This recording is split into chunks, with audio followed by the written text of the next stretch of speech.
حضرت علی اصغر کو تو اچانک اٹھایا تھا امام حسین، باہر نکلے تو گردن پہ تیر لگا تو 6 مہینے کا بچہ وہ بھی شہید ہوا، خون اچھالا آسمان کی طرف تو کہا مولا دیکھ لے، میں نے 6 مہینے والا بھی نہیں بچایا، وہ بھی دے دیا ہے۔ پھر حضرت عباس کو بیٹیوں نے کہا کہ اب نہ، کچھ کہتے ہیں پہلے شہید ہوئے، کچھ نے لکھا بعد میں، کہا اب ہم سے پانی کے بغیر نہیں رہا جاتا، تو جناب عباس پانی کا مشکیزہ لے کے نکلے باہر، ایک ہاتھ کٹا، دوسرے پہ مشکیزہ وہ بھی کٹا، پھر پانی تو بھر لیا تھا لا نہ سکے، پھر گردن کٹی تو شہید ہوئے۔ بچوں کی بھی شہادت ہوئی، پر جب ان کا لاشا اٹھایا تو امام حسین کہنے لگے مولا اب نہ حسین کی کمر کمزور ہو گئی، اب کمزور ہو، اور بھائی ایک میت ہو جائے تو 4-5 دن تو پوری آنکھیں نہیں کھلتی، کیسا جری خاندان ہے۔ تھوڑی دیر گزری تو امام علی مقام نے پٹکا باندھا، سر پہ دستار باندھی، مولا علی کی تلوار پکڑی، نبی پاک کا امامہ باندھا اور گھوڑے پہ سوار ہوئے تو کہنے لگے زینب گھر تیرے حوالے اور میں اللہ کے حوالے، گھر تیرے حوالے اور میں، اور پھر امام حسین نکلے، امام علی مقام نکلے۔ راوی کہتے ہیں کہ یہ جلوہ پہلے بھی بڑے سونے تھے، پر آج جو رنگ دیکھا وہ کبھی نہیں دیکھا۔ کیا انداز تھا، جدھر جاتے نعرہ لگاتے تو حد ہو جاتی۔ اتنے لوگ امام حسین نے کاٹے، اتنے کاٹے، پھر واپس پلٹ کے آئے اور کہنے لگے زینب ذرا پردے کے پیچھے سے دیکھ تو صحیح میری بہن، ان بزدلوں کو جرت ہی نہیں ہو رہی حسین کے مقابلے میں آنے، ایک دوسرے کو دھکا دیتے، تو جا تو جا، پھر اکٹھے وار ہوئے۔ یہ کون ہے کٹا ہوا، لباس ہے پھٹا ہوا، یہ بل یقین حسین ہے، نبی کا نور عین ہے۔ پھر چاروں جانب سے تیر برسے تو امام علی مقام چونکہ نماز کا وقت ہو گیا تھا، اترے گھوڑے سے، خون بہ رہا تھا، گرم ترین ریت سے تیمم کیا، سر سجدے میں رکھا، اور جب شمر آپ کی گردن کاٹنے لگا تو کہنے لگے ٹھہر جا ذرا رب سے ایک بات کر لینے دے۔ اور پھر بولے امام حسین، کہنے لگے مالک تو اب بتا کہ حسین سے راضی ہے کہ ناراض ہے، تو بتا۔ تو پھر ایک آواز آئی، یا ایتھا النفس مطمئنہ ارجعی الی ربک راضیۃ مرضیہ، فرمایا نفس مطمئنہ واپس آ جا، تو اللہ سے راضی ہے، اللہ تجھ سے راضی ہے۔ امام حسین وہاں شہید ہو گئے۔ اب یہ قافلہ امام حسین کا سر کاٹ، ذرا دیکھنا غور کرنا، سر کاٹ کے نیزے پہ رکھا ہے، جسم کربلا میں پڑا، عورتوں کو گھوڑوں پہ بٹھا کے لے جایا گیا یزید کے دربار میں۔ یزید پہلے عبید اللہ ابن زیاد نے بدتمیزی کی، پھر یزید نے کی۔ سعودی عرب کا ایک مولوی بول رہا تھا، سعودی عرب کا، ان سے بھی بڑا عشق ہے، جس نے تقریر سننی ہو میرے پاس ہے۔ ہمیں لوگ مشورے دیتے ہیں کہ جو یزید کو اچھا کہے اور حسین کو باغی کہے اس کو ہم امام مان لیں، اس بے شرم بے حیا کو جو نبی پاک کے گھرانے کے بارے میں بکے اسے امام۔ سعودی عرب میں مسجد نبی میں درس دینے والا جس نے تقریر سننی ہو میرے پاس ہے۔ وہ کہتا ہے یزید تو بڑا اچھا آدمی تھا، اس نے تو بڑی خدمت کی، تو میں نے اسے کہا رشتہ داری کر لیا یزید کے ساتھ، قریب ہو جا۔ شرم نہیں آتی؟ آج بھی نبی پاک کا دل دکھاتے ہو، حیا نہیں آتی، خیال نہیں آتا؟ اور لوگ گھر میں بیٹھ کے باتیں کرتے ہیں، کہتے ہیں جی جو بیت اللہ میں ہو وہ بھی برا ہو سکتا ہے۔ بیت اللہ میں تو 360 بت بھی تھے، وہ اچھے تھے۔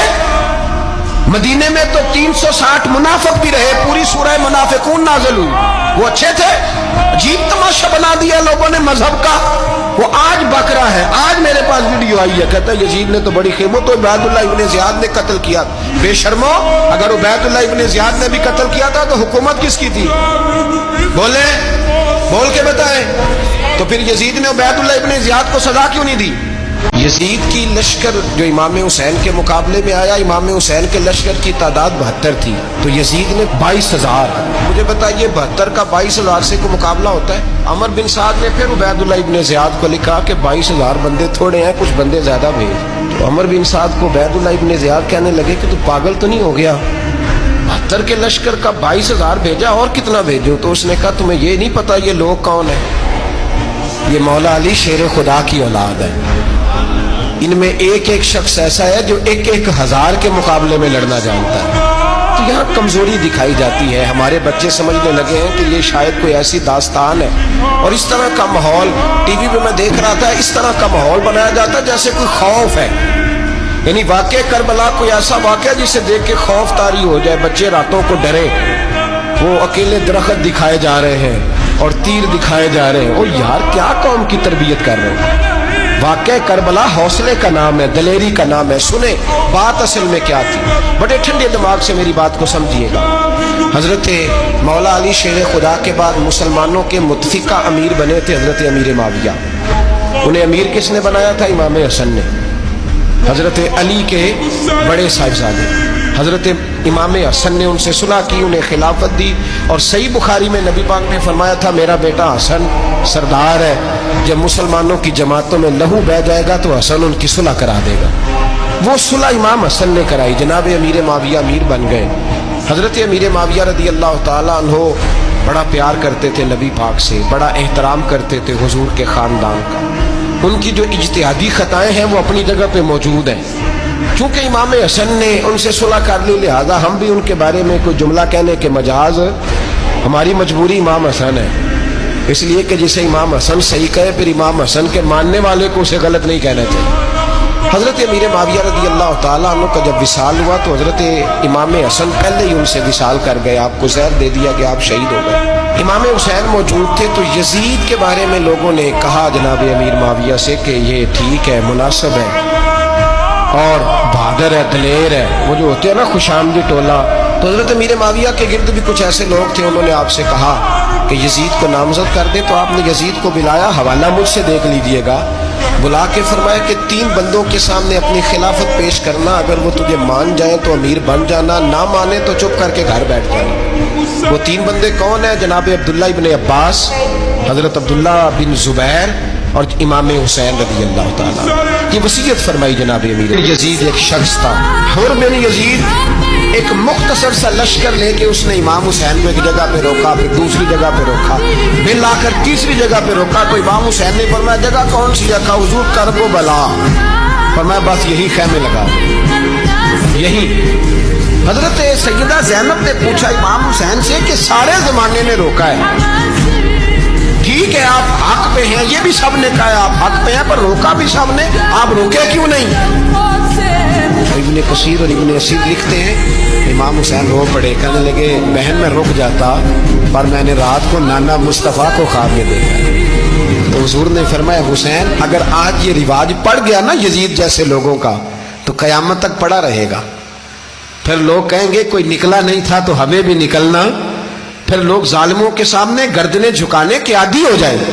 میں کہتا رہتا ہوں, کہہ رہا ہوں, کربلا کی جنگ کفر اسلام کی جنگ نہیں, کفر اسلام کی جنگ نہیں کربلا کی. کیونکہ یزید تو بڑا پکا نمازی تھا, خطبہ دیتا تھا. وہ تو جب امام حسین رضی اللہ تعالیٰ عنہ نے کربلا کے میدان میں جمعے کا دن تھا تو یزید کے سامنے کو بات کرنی شروع کی, عمر بن سعد کے سامنے. تو عمر بن سعد کہنے لگا حسین زیادہ باتیں نہ کر, ہمارا جمعہ لیٹ ہو رہا ہے, جنگ کے لیے تیار ہو, فٹافٹ آ. اہل بیت نبوت کو قتل کریں گے اور قتل کے بعد پھر نماز پڑھیں گے اور پھر کہیں گے اللہم صلی علی محمد وعلی آل محمد, اسی نماز میں پھر درود بھی پڑھیں گے. یہ کیسا مرتبہ ہے, کیسا انداز ہے, دوستی قاتل سے بھی مقتول سے یارانہ بھی. امام حسین نے حر بن یزید امام حسین سے کہنے لگا مجھے حکم ہے آپ کو روکنے کا, آپ آگے نہیں جا سکتے. امام صاحب نے فرمایا وجہ زمین اللہ کی ہے. اس نے کہا آپ بیعت نہیں کر رہے, یزید کی حالات آپ کے حق میں درست نہیں ہیں, آپ نہیں جائیں گے. امام روک گئے. ظہر کی نماز کا وقت ہوا تو حضرت علی اکبر امام حسین کے بڑے صاحبزادے انہوں نے اذان ظہر پڑھی تو حر بن یزید کے لشکر نے امام حسین کے پیچھے نماز ادا کی. کہا بھئی تم مقابلے میں آئے ہو, نماز پیچھے پڑھتے ہو؟ کہا حضور مقابلہ تو تلواروں سے کر رہے ہیں پر ہمارا دل تو مانتا ہے نا کہ مصطفیٰ کا نواسہ بڑی شان والا ہے. حر بن یزید نے 3 نمازیں لشکر سمیت امام حسین کے پیچھے پڑھی ہیں, 3 نمازیں, ظہر اثر اور مغرب. پھر امام حسین کے سامنے شرائط پیش کی کہ آپ کو یہاں گھیر لیا گیا ہے, یہاں آپ بیعت کریں گے, یہاں جنگ کریں گے, 2 ہی باتیں. امام حسین نے فرمایا نہیں بھائی بیعت تو میں نہیں کرتا, اس کے علاوہ تم جو کہتے ہو میں کرنے کو تیار ہوں. اس نے خط لکھا, عبید اللہ ابن زیاد کو ایک بندہ دوڑایا پیچھے کوفے, چند میل پہ کوفہ تھا. کہا وہ نہیں مان رہے, کیا کرنا ہے؟ تو حسین ابن علی ہے, میں زیادہ دیر انہیں روک بھی نہیں سکتا. انہوں نے پیغام دیا حر بن یزید کو کہ کرنا کچھ بھی نہیں, ان کا پانی بند کر دو, بلیک میل کرو, کھانا پانی نہیں ملے گا, چھوٹے چھوٹے بچے ہیں, خود ہی مان جائیں گے.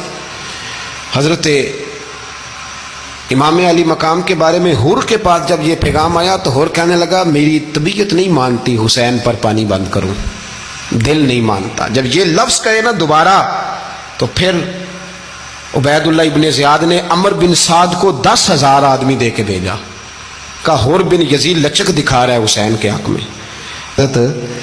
3 دن تک پانی بند رہا۔ 9 محرم کو عمر بن سعد نے اور لوگ بلائے۔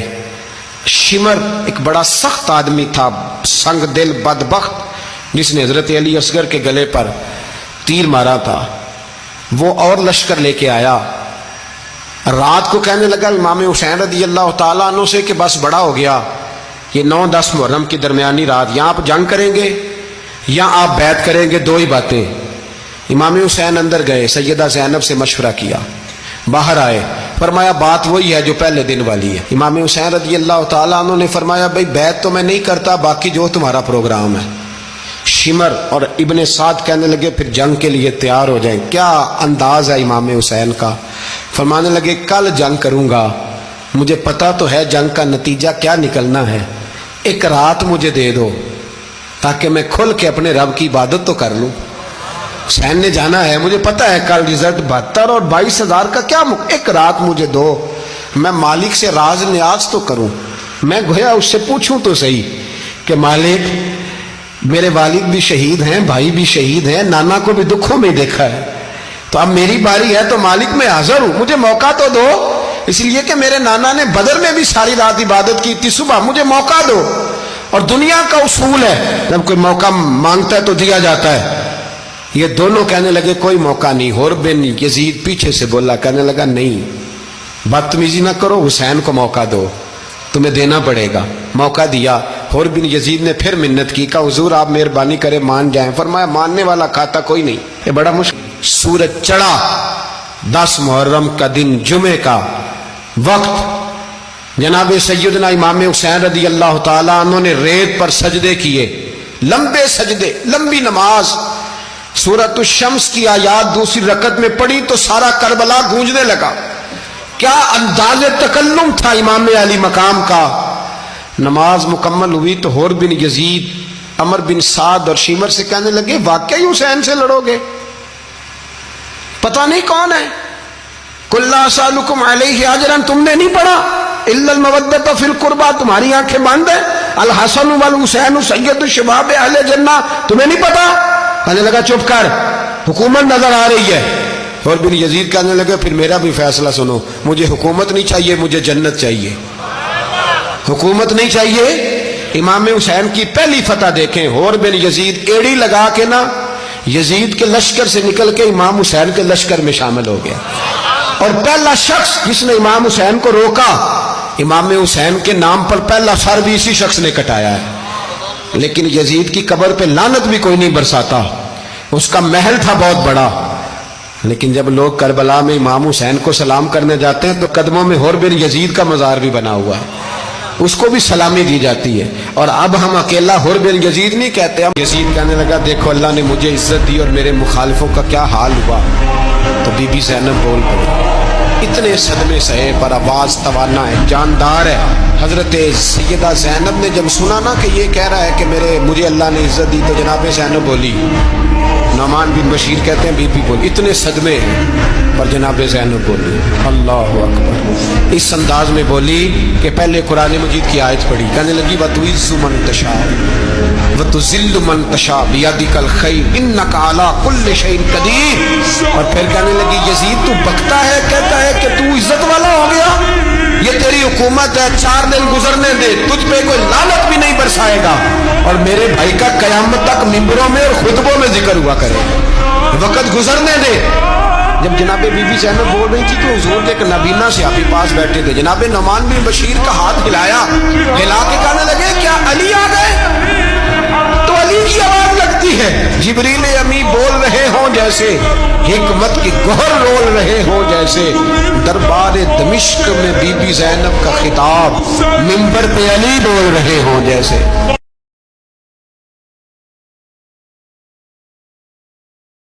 بلکہ سنو جو حدیث پاک میں آتا ہے وہ یہ ہے کہ یزید چھڑیاں مار رہا تھا، چھڑیاں، امام حسین کے لبوں پہ تو نعمان بن بشیر صحابی تھے، بول پڑے، کہنے لگے، یزید بدبخت ہاتھ پیچھے اٹھا، مجھے اللہ کی عزت کی قسم میں نے سینکڑوں بار نبی پاک کو ان ہونٹوں کو چومتے دیکھا ہے۔ حضرت جناب زینب عورتوں کے مجمع میں پیچھے ہو کے بیٹھی ہیں، یزید کے پاس جب پہنچا لشکر تو یزید کہنے لگا، دیکھو اللہ نے مجھے عزت دی اور میرے مخالفوں کا کیا حال ہوا۔ تو بی بی زینب بول پڑی، اتنے صدمے سہے پر آواز توانا ہے، جاندار ہے۔ حضرت سیدہ زینب نے جب سنا نا کہ یہ کہہ رہا ہے کہ مجھے اللہ نے عزت دی، تو جناب زینب بولی، نعمان بن بشیر کہتے ہیں بی بی بولی، اتنے صدمے ہیں پر جناب زینب بولی اللہ اکبر، اس انداز میں بولی کہ پہلے قرآن مجید کی آیت پڑھی، کہنے لگی وَتُعِزُّ مَن تَشَاءُ وَتُذِلُّ مَن تَشَاءُ بِيَدِكَ الْخَيْرُ إِنَّكَ عَلَىٰ كُلِّ شَيْءٍ قَدِيرٌ۔ اور پھر کہنے لگی یزید تو بکتا ہے، کہتا ہے کہ تو عزت والا ہو گیا، یہ تیری حکومت ہے، 4 دن گزرنے دے، تجھ پہ کوئی لعنت بھی نہیں برسائے گا، اور میرے بھائی کا قیامت تک ممبروں میں اور خطبوں میں ذکر ہوا کرے گا، وقت گزرنے دے۔ جب جناب بی بی زینب بول رہی تھی تو حضور کے ایک نابینا صحابی پاس بیٹھے تھے، جناب نعمان بن بشیر کا ہاتھ ہلایا، ہلا کے کہنے لگے کیا علی آ گئے؟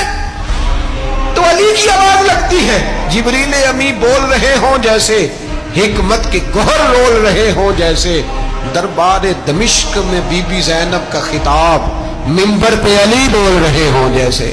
میرے بھائی بس کربلا والا قافلہ تو مدینے پہنچ گیا، 3 سال یزید نے حکومت کی، شرابیں عام ہو گئی، مکے پہ حملہ ہوا، خانہ کعبہ کا غلاف جلا، مدینے پہ اس نے حملہ کیا، 3 دن مسجد نبوی میں اس نے گھوڑے باندھے، مسجد نبوی میں صحابہ کو نکال کے اپنا اس نے امام مقرر کیا، لیکن پھر امت نے اسے قبول نہ کیا، پھر وہ رسوا ہوا اور آج تک وہ رسوا ہے، لیکن امام حسین کا نام کل بھی زندہ تھا اور آج بھی